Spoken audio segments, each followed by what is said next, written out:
which is a lot.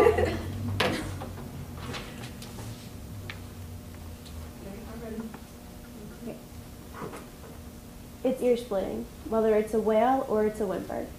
It makes your heart stop and it turns your body to ice. It makes you want to turn back time, but it's irreversible. It makes you wish you could run away, even as it glues your feet to the floor. It's the worst sound in the world. It's the sound that follows a police officer telling a mother that her child will never come home. 1 year and 3 days ago, a police officer walked into my next door neighbor's backyard. This was not a typical scene in my neighborhood. Which had always been considered a safe haven by the 30-plus kids that lived there. In our eyes, nothing bad could ever happen there. We all wandered through the neighborhood, playing baseball in backyards, hide and seek in the woods, and our mothers hardly ever worried about where we were or what we were doing. But that day, reality slapped us all in the face, and we realized that bad things can happen to good people, even if you think that they can't happen to you. 1 year and 3 days ago, a police officer told my next door neighbors that their son Eric was dead. I was in my living room at the time, with all the windows and doors closed, and I still heard Mrs. Janish's scream. It is a sound that I will never forget. Eric died on his 24th birthday. He had been out celebrating with some of his friends. They had all been excessively drinking, and several of them had passed out. But it was Eric who never woke up in the morning. Ultimately, his death was labeled as an alcohol-related death, which is not an uncommon occurrence, unfortunately.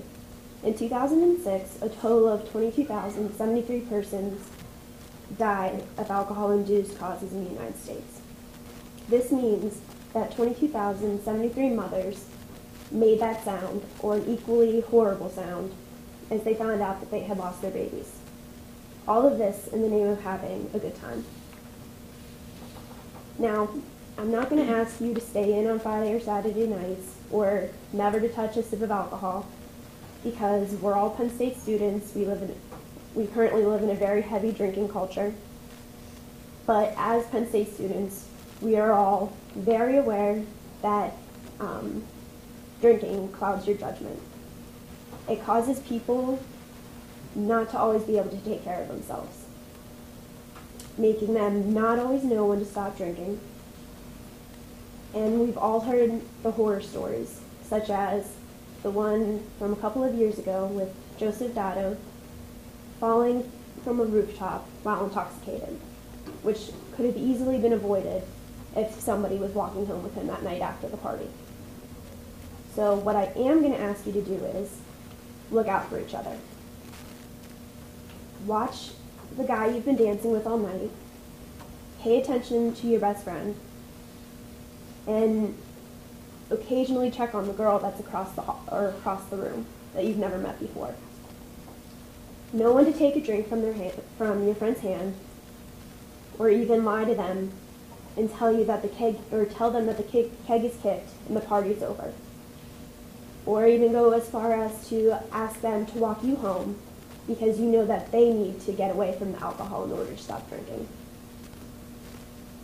And most of all, step in when someone is in serious trouble, regardless of the consequences. Keep in mind that getting someone help by calling a cab or an ambulance to get them to the hospital, by taking away their keys, or even by breaking up an out-of-control party, even if it means calling the cops, are all worth the consequences. It's worth people yelling angrily in your face, or people giving you the silent treatment, and it's even worth an underage. If you ever doubt this, you can always ask your best friend's mother, or even your mother, which situation they would rather have to be faced with.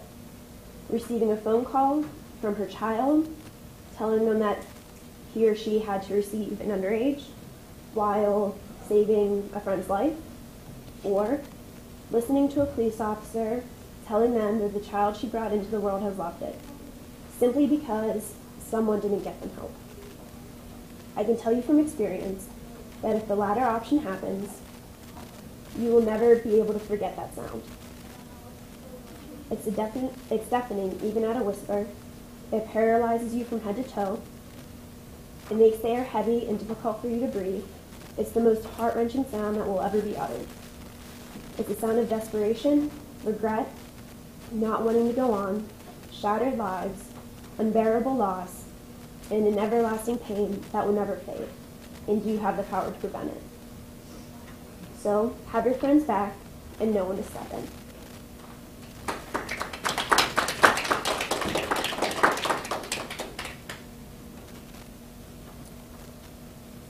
That was really good, but just like for everyone, I know if you bring a friend to the hospital and you've both been drinking, you won't get an underage. Yeah, I was thinking about that and too. also, if your friend is brought because they think that she was raped or whatever, then neither of you get an underage because you're there for like a sexual assault.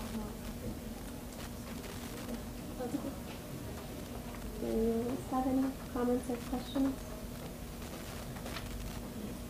Okay, thank you.